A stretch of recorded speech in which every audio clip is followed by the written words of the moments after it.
Once again, welcome to all of you, dear students.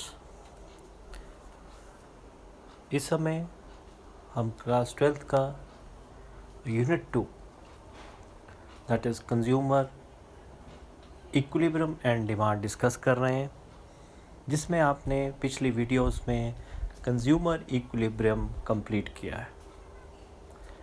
आगे बढ़ते हैं हम लोग और नेक्स्ट टॉपिक, और जिसे आप कह सकते हैं नेक्स्ट चैप्टर जो हम डिस्कस करेंगे आपके साथ, एंड दैट इज़ डिमांड।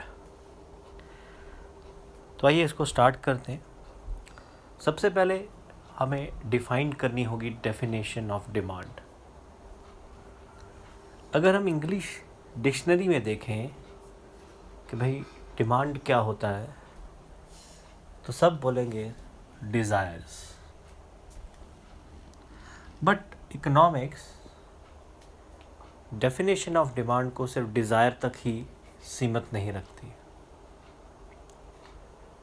बहुत सारे इकोनॉमिस्ट ने डेफिनेशंस बनाई, तो उनका जो नटशेल है वो मैं आपके सामने रखता हूँ। तो उन्होंने कहा कि डिमांड जो है डजंट मीन ओनली डिज़ायर्स। तो फिर क्या बेसिस लेकर हम एक ऐसी डेफिनेशन याद करें जिसमें डिमांड के सारे एलिमेंट्स प्रेजेंट हों।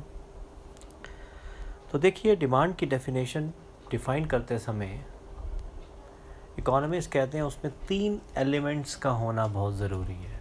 3 elements. Number 1 price, second is quantity demanded, quantities sorry, and third is time. तो जिस डेफिनेशन में ये तीनों एलिमेंट्स होंगे, मतलब इन तीनों एलिमेंट्स को मिलाकर हम डिमांड की डेफिनेशन को कॉन्स्टिट्यूट करेंगे, जिसमें प्राइस भी हो, क्वांटिटी भी हो और टाइम भी हो। अगर हम इन तीनों को मिलकर एक डेफिनेशंस बनाएं तो वो कंप्लीट मानी जाएगी डिमांड। तो आइए डेफिनेशन समझते हैं फिर डिमांड क्या हुई, और ध्यान रखना तीनों एलिमेंट्स को लेना। तो what is demand? It refers to the quantities of the commodity. पहला एलिमेंट आ गया बेटा, quantities of the commodity which the consumer are willing to buy at a given price, second element price, and at a given period of time, that is third element time. तो मैंने तो बीच में आपको थोड़ा break करके समझाया। अब पूरी डेफिनेशन सुनो, what is meant by demand. Demand refers to the quantities of the commodity which a consumer is willing to buy at a certain price during a certain period of time. Definition जब हम याद कर लें तो हम इसी definition से, कोई आपसे पूछे give an example of demand, तो मेरी रिक्वेस्ट है उस एग्जांपल में भी ये तीनों एलिमेंट्स जो डिमांड के वो प्रेजेंट करिएगा। फॉर एग्जांपल यहाँ आपकी स्क्रीन पे भी एग्जांपल है। क्या लिखा है कि consumer x demanded 10 kg of rice. What is 10 kg? Quantity. At a price of rupees 60 per kg. 60 per kg is price in a month, and month means time. तो देखो डेफिनेशन में भी तीनों एलिमेंट्स प्रेजेंट थे और आपकी example में भी यही तीनों एलिमेंट्स प्रेजेंट हैं। तो फिर हमें ना तो हमारी डेफिनेशन में कोई इनकम्प्लीट दिखाई देगा, ना हमारी एग्जाम्पल में। तो आपसे रिक्वेस्ट है कि जब भी डिमांड की डेफिनेशन बनाएं या एग्जाम्पल बनाएं, 3 एलिमेंट्स जोड़कर उनको उन डेफिनेशन डिफाइन कर दीजिएगा, that is price, quantity and time. तो आई होप आपने डेफिनेशन समझ ली। तो हमें ये समझ आया कि demand doesn't means only desires. ये तो इंग्लिश वर्जन ऑफ डेफिनेशन है।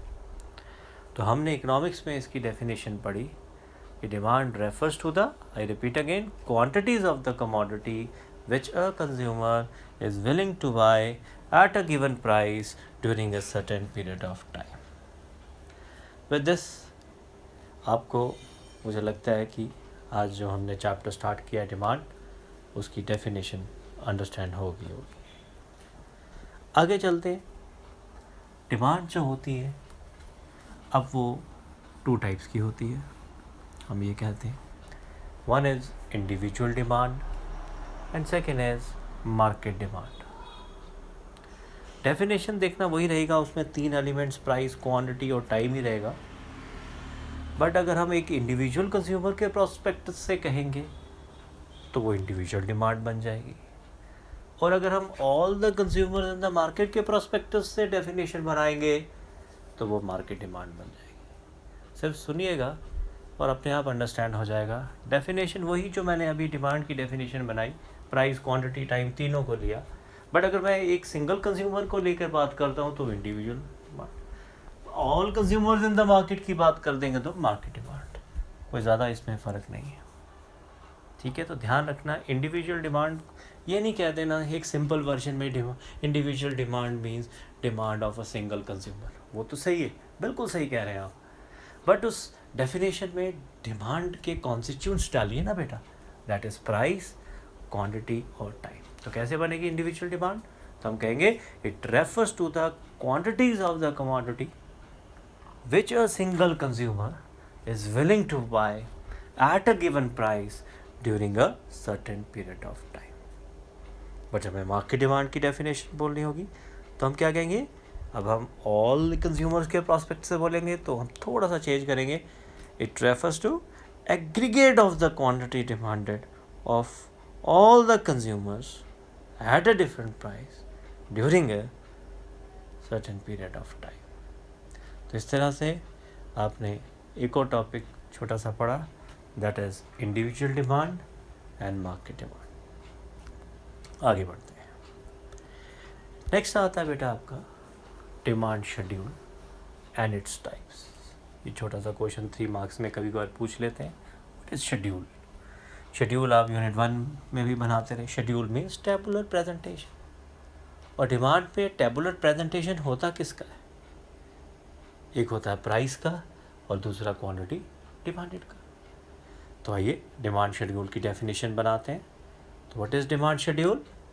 It refers to the tabular presentation showing opposite relationship between the price and the quantity demanded during a certain period of time. ध्यान रखें, demand हवा डाला था तो 3 elements तो डालना ही थे, प्राइस, क्वांटिटी और टाइम। इसी वजह से डेफिनेशन में आ गया। और आप जानते ही हैं कि प्राइस का डिमांड के साथ कैसा रिलेशनशिप रहता है? इनवर्स। तो हमने क्या डेफिनेशन बनाई? It refers to the tabular presentation, table की फॉर्म में प्रेजेंटेशन, और उस प्रेजेंटेशन में एक तरफ क्या होता है? प्राइस, और दूसरी तरफ होता है क्वांटिटी, और उन दोनों के बीच में कैसा रिलेशनशिप होता है? Inverse, during a certain period of time.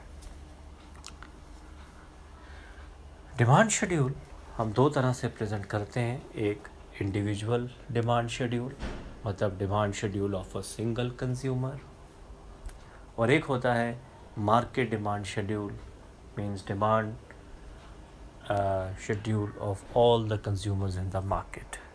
तो वही यहाँ हमने डेफिनेशन बनाई है कि individual demand schedule refers to the tabular presentation showing inverse relationship between price and the quantity demanded of an individual consumer. और मार्केट डिमांड क्या है? It refers to the tabular presentation showing the negative relationship between the price and the quantity demanded of all the aggregate consumers during a particular period of time. ठीक है जी। तो उसी की help से हम schedule drawn करते हैं। Schedule में प्राइस दे रखा है, कंज्यूमर ए है तो वो इंडिविजुअल कंज्यूमर की बात हो रही है। अगर सिर्फ कंज्यूमर बी है तो इंडिविजुअल कंज्यूमर बी की बात हो रही है। इसका मतलब इंडिविजुअल डिमांड शेड्यूल बना रहे हो।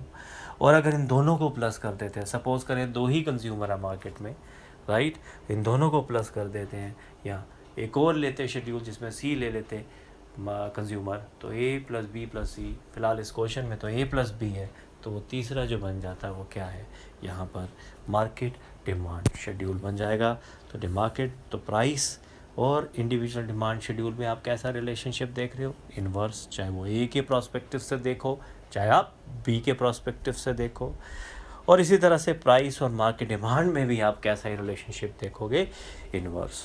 तो लेट अस सी, मार्केट डिमांड को चेक कर लो। तो प्राइस हम जैसे जैसे बढ़ते जा रहे हैं, 1 से 2 से 3 से 4 हो गए। मार्केट डिमांड में भी आप इन्वर्स रिलेशनशिप देखो, as price rise market demand fall from 9, 7, 5 and 3। इसी शेड्यूल की हेल्प से लास्ट पढ़ाता हूँ, हम डिमांड कर्व प्रिपेयर करते हैं। तो ये छोटा सा कंसेप्ट भी अभी ही पढ़ना ज़रूरी है क्योंकि इंटरलिंक्ड है सारा। तो आता है, नेक्स्ट आता है demand curve and its types. तो like demand schedule, demand curve भी दो तरह का होगा, एक होगा इंडिविजुअल डिमांड कर्व और एक होगा मार्केट डिमांड कर्व। और ये कैसे बनाया जाएगा, शेड्यूल की हेल्प से। हम क्या कहेंगे, डिमांड कर्व क्या होगा, graphical representation of demand schedule. बिल्कुल सिंपल, जब हम डिमांड शेड्यूल को ग्राफिकली रिप्रेजेंट करेंगे तो वो जो बनेगा वो डिमांड कर्व बन जाएगा। और डिमांड कर्व भी दो तरह का होगा, एक इंडिविजुअल डिमांड कर्व, राइट। तो जब हम ग्राफिकल रिप्रेजेंटेशन करेंगे इंडिविजुअल डिमांड शेड्यूल की, राइट, तो वो क्या बन जाएगा, इंडिविजुअल डिमांड कर्व। और जब हम ग्राफिकल रिप्रेजेंटेशन करेंगे मार्केट डिमांड शेड्यूल को, जो अपने पिछले यहाँ देखें आप, मैं पीछे लेके जाता हूँ, जो ये कर्व शेड्यूल बनाया, जब इसको कर्व, इस शेड्यूल के कर्व बनाएंगे तो मार्केट डिमांड कर्व बन जाएगा।